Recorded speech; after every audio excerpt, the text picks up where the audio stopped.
Chapter ৩৫৩ today is quite different from yesterday. অবশেষে সেই বৃদ্ধ লোকটা, যার কানের ধারের চুলগুলো সব পেকে ধূসর হয়ে গিয়েছিল, এক চুমুক চা খেয়ে হাসি মুখে একটা দীর্ঘশ্বাস ফেলল। সে বলল, সত্যি বলতে কি, আমার আগের অবস্থার চেয়ে এখনকার পরিস্থিতি অনেক ভালো। এখানে থাকা অনেক মানুষের চেয়েই আমি এখন অনেক সুখে আছি। যেমন ধরুন, কথাটা বলে সে জানালার বাইরে এক কোণে জবুথবু হয়ে বসে থাকা একদল ভবঘুরের দিকে ইশারা করল।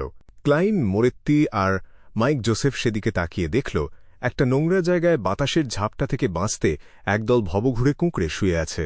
সেই দলে সব বয়সের নারী এবং পুরুষ ছিল।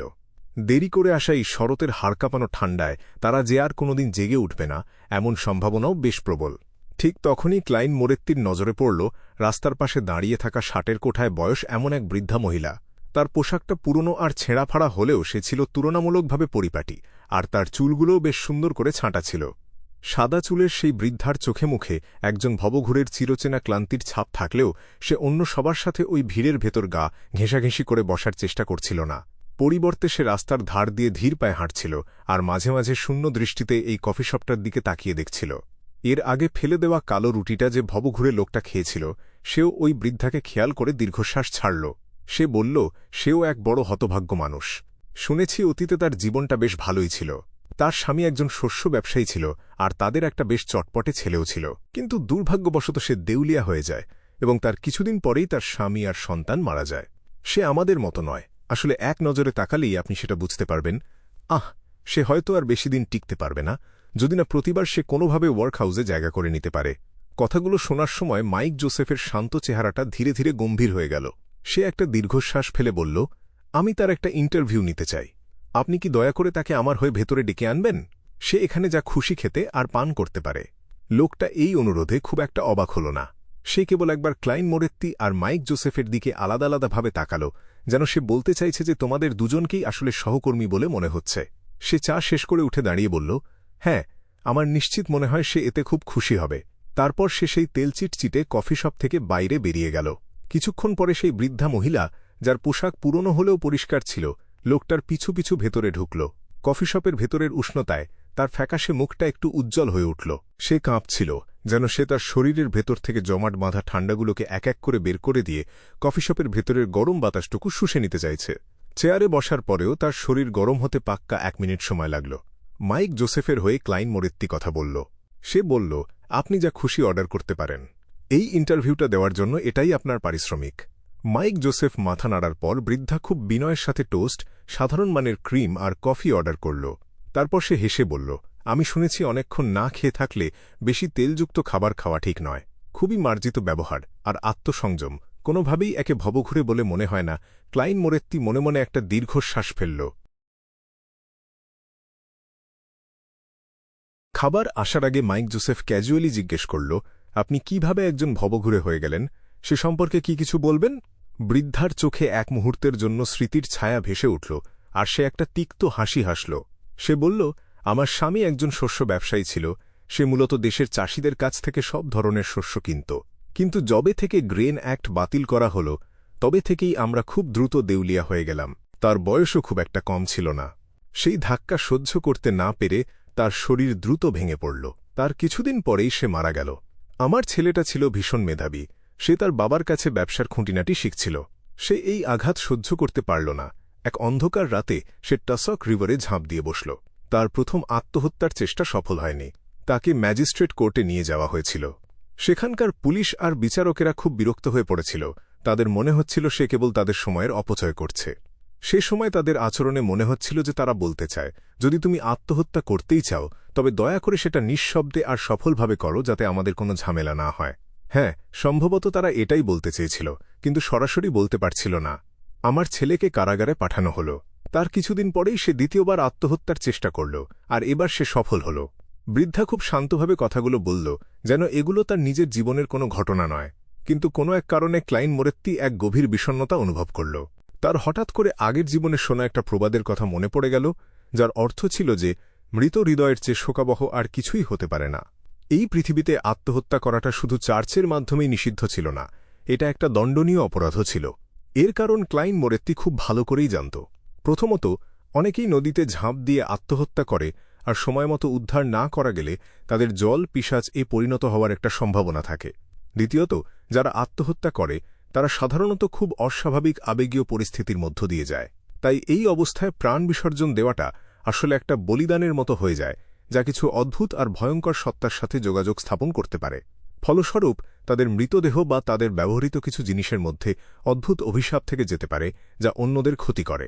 টিঙ্গেন সিটির চাইনিজ গেটের পেছনে সেই মিসফরচুন ক্লথ পাপেটটাও সম্ভবত এভাবেই তৈরি হয়েছিল।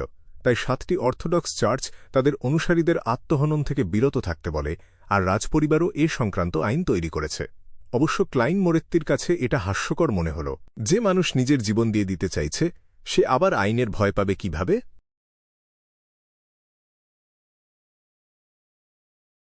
মাইক জোসেফ যখন নোট নিচ্ছিল, সে কিছু একটা বলতে যাচ্ছিল, কিন্তু ঠিক তখনই কফি শপের মালিক খাবার নিয়ে হাজির হল। মাইক টোস্টের দিকে ইশারা করে বলল, আগে পেটটা ভরে নিন, আমরা পরে কথা বলব। বৃদ্ধা বলল, ঠিক আছে। সে খুব ছোট ছোট কামড়ে খাবারটা খেল। তাকে দেখে বেশ রুচিশীল বলেই মনে হচ্ছিল। সে খুব বেশি খাবার অর্ডার করেনি, তাই অল্প সময়েই খাওয়া শেষ হয়ে গেল। কফির শেষ চুমুকটা অনিচ্ছা সত্ত্বেও শেষ করে সে তার কপালে হাত দিয়ে একটু ঘষল। সে মিনতি করে বলল, আমি কি এখানে একটু ঘুমিয়ে নিতে পারি? বাইরে বড় বেশি ঠান্ডা। মাইক জোসেফ বিন্দুমাত্র দ্বিধা না করে উত্তর দিল, কোনো সমস্যা নেই। বৃদ্ধা তাকে বারবার ধন্যবাদ জানাল এবং তারপর চেয়ারে বসে নিজেকে গুটিয়ে গোল হয়ে শুয়ে ঘুমিয়ে পড়ল। মাইক তার পাশের লোকটার দিকে তাকিয়ে বলল, আপনাকে দেখে মনে হচ্ছে আপনি এই জায়গাটা খুব ভালো করে চেনেন। আমি আপনাকে আমাদের গাইড হিসেবে নিয়োগ করতে চাই। সারাদিনের জন্য 3 শলি দিলে কেমন হয়? ওহ, দুঃখিত, আমি আপনার নাম জিজ্ঞেস করতেই ভুলে গেছি। লোকটা সাথে সাথে মাথা নেড়ে বলল, না না, এটা অনেক বেশি হয়ে যায়। আমি ডক এলাকায় কাজ করে দিনে বড়জোর 1 শলি আয় করি। আপনি আমাকে ওল্ড কোহলার বলে ডাকতে পারেন। মাইক জোসেফ দৃঢ়ভাবে বলল, তাহলে দিন প্রতি 2 শলি। আপনি এটার যোগ্য। অদ্ভুত এই দর কষাকষি দেখার পর ক্লাইন মোরেত্তি একটা টিস্যুতে ফুঁ দিল এবং আর 1 কাপ কফি খাওয়ার কথা ভাবছিল। কিন্তু হঠাৎ করেই তার মনে হল কোথাও কিছু একটা ভুল হচ্ছে। সে চেয়ারে গুটিসুটি মেরে শুয়ে থাকা বৃদ্ধার দিকে ফিরে তাকাল। কফি খাওয়ার পর তার ফ্যাকাশে মুখে যে রক্তের আভা ফিরে এসেছিল, তা আবার ফ্যাকাশে হয়ে গেছে।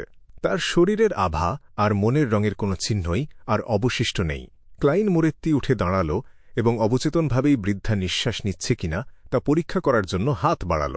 মাইক জোসেফ আর ওল্ড কোহলার যখন অবাক হয়ে তার দিকে তাকাল, ক্লাইন খুব ভারী গলায় বলল, সে মারা গেছে।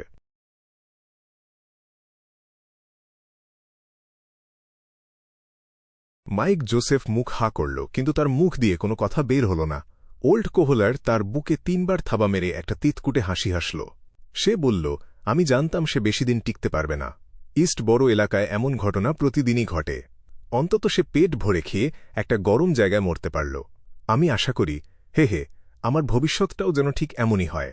ক্লাইন মোরেত্তি এক মুহূর্ত চুপ থেকে বলল, ওল্ড কোহলার, যাও গিয়ে পুলিশ নিয়ে এসো। ওল্ড কোহলার আবারও তার বুকে 3 বার থাবা মেরে কফি শপ থেকে দৌড়ে বেরিয়ে গেল। দোকানের মালিক একবার এদিকে তাকাল, কিন্তু কাছে এলো না। দেখে মনে হল এটা এমন কিছু নয় যা নিয়ে তাকে মাথা ঘামাতে হবে। কিছুক্ষণ পরে সাদাকালো চেক পোশাক পরা একজন ইস্ট বড় পুলিশ কফি শপে ঢুকল, যার হাতে লাঠি আর কোমরে রিভলভার ছিল। সে মৃত বৃদ্ধার দিকে একবার তাকাল, মাইক আর ক্লাইনকে কয়েকটা প্রশ্ন করল, তারপর হাত নেড়ে বলল, ব্যাস এইটুকুই। আমি লোক পাঠিয়ে লাশ নিয়ে যাওয়ার পর আপনারা 3 জন এখান থেকে চলে যেতে পারেন। মাইক জোসেফ অবাক হয়ে বলে উঠল, শুধু এইটুকু?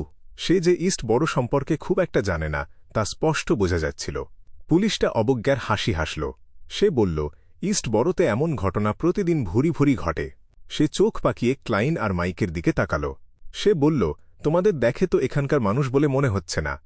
তোমরা কারা? তোমাদের পরিচয় কি? মাইক তার সাংবাদিকতার পরিচয়পত্র দেখাল, আর ক্লাইন বলল যে সে একজন প্রাইভেট ডিটেকটিভ এবং মাইকের নিরাপত্তার দায়িত্বে আছে।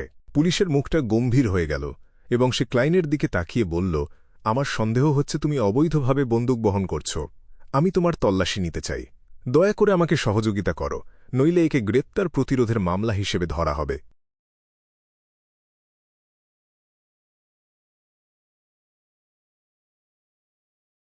মাইক জোসেফ হঠাৎ খুব চিন্তিত হয়ে পড়ল, কারণ সে জানত যে প্রাইভেট ডিটেকটিভদের কাছে সাধারণত লাইসেন্স ছাড়া আগ্নেয়াস্ত্র থাকে। ক্লাইন মোরেত্তি কোনোরকম আবেগ ছাড়াই হাত দুটো দুপাশে ছড়িয়ে দিল। সে বলল, ঠিক আছে। সে পুলিশকে তার শরীরে তল্লাশি চালাতে দিল, কিন্তু পুলিশ তার কাছে কিছুই খুঁজে পেল না। বৃদ্ধার লাশ নিয়ে যাওয়ার পর সেই হতাশ পুলিশটা সেখান থেকে চলে গেল। মাইক জোসেফ নিজের মুষ্টিবদ্ধ হাত দিয়ে টেবিলে একটা ঘুষি মারল। সে রাগত স্বরে বলল, একজন জ্যান্ত মানুষ এখানে মারা গেল, আর সে শুধু বন্দুক আছে কিনা তাই নিয়ে পড়ে আছে।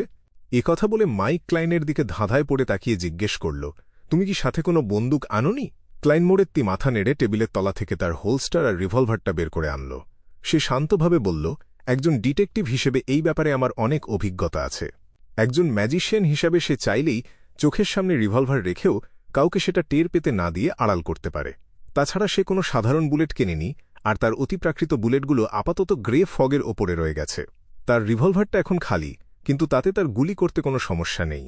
তাকে শুধু ট্রিগার চাপার সময় মুখ দিয়ে ব্যাং শব্দ করতে হবে। দৃশ্যটা দেখে ওল্ড কোহলার নিচু স্বরে বলল, তাহলে আপনি একজন ডিটেকটিভ। ক্লাইন মাইক জোসেফের দিকে ইশারা করে ক্যাজুয়ালি বুঝিয়ে বলল, গতবারও এই ভদ্রলোক আমাকে একটা কাজে নিয়োগ করেছিলেন। মাইক কোনো প্রতিবাদ ছাড়াই সেখানে বসে রইল। এক মুহূর্ত চুপ থেকে সে বলল, যদিও আমি গ্যাংদের নিয়ে তদন্ত করেছি আর বেশ কিছু যৌনকর্মীর মানবেতর জীবন দেখেছি, কিন্তু আমি ইস্ট বড়োরও পরিস্থিতি সম্পর্কে খুব একটা জানি না। দয়া করে আমাকে এই জায়গাটা সম্পর্কে একটু পরিষ্কার ধারণা দিন, যাতে আমি বুঝতে পারি আমার এই তদন্ত পরিকল্পনায় কোনো ভুল আছে কিনা। কথাটা বলে সে তার পকেটে থাকা কয়েকটা কাগজের ভাঁজ খুলে কফিশপের টেবিলের উপর ছড়িয়ে রাখল। ক্লাইন সেদিকে একবার তাকাল। সে বলল, আপনি ইস্ট বড়োরও বিভিন্ন বয়সের মানুষের ইন্টারভিউ নিতে চাইছেন? এটা বড় বেশি ঝামেলার হবে। আমার মনে হয় আমরা এটাকে এলাকাভিত্তিক ভাগ করতে পারি। কিছু ভালো অ্যাপার্টমেন্টে দেখা যায় একটা ঘরেই ৫-৬ জন মানুষ গাদাগাদি করে থাকছে।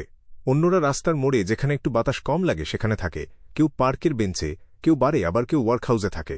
এছাড়া তাদের কাজের সময় আর বিশ্রামের সময় দিয়েও আলাদা করা যেতে পারে। মাইক মন দিয়ে কথাগুলো শুনল এবং মাথা নাড়ল। সে বলল, আইডিয়াটা মন্দ নয়। ওল্ড কোহলার, তোমার কি মনে হয়? ওল্ড কোহলার তার নাকে একটা চিমটি কেটে বলল, আমি তো আর পড়তে জানি না, তবে মিস্টার ডিটেকটিভ যা বলছেন তা ঠিকই মনে হচ্ছে। মাইক কিছুক্ষণ ভেবে তার পরিকল্পনায় পরিবর্তন এনে বলল, তাহলে চলুন কাছের কোনো একটা অ্যাপার্টমেন্টে যাওয়া যাক এবং সেখান থেকে কিছু মানুষকে বেছে নেওয়া যাক।